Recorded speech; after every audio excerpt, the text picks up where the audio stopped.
कृषी महसूल व ग्रामविकास विभागाचा संयुक्त अहवाल शासनाकडे केली नुकसानग्रस्तांच्या मदतीसाठी मागणी।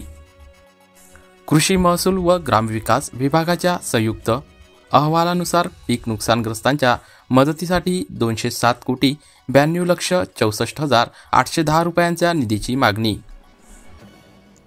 जिल्ह्यात 26 ते 29 नोव्हेंबर दरम्यान झालेल्या अवकाळी पावसाने 1714 गावातील शेती पिकांना फटका बसला।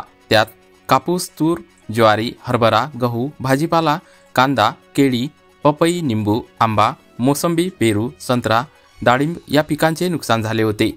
या दरम्यान नुकसानग्रस्त क्षेत्राचे कृषी महसूल व ग्रामविकास विभागाने संयुक्त पंचनामे केले। त्यानुसार नुकसानग्रस्तांच्या मदतीसाठी 207,92,64,810 रुपयाच्या निधीची मागणी शासनाकडे करण्यात आली आहे।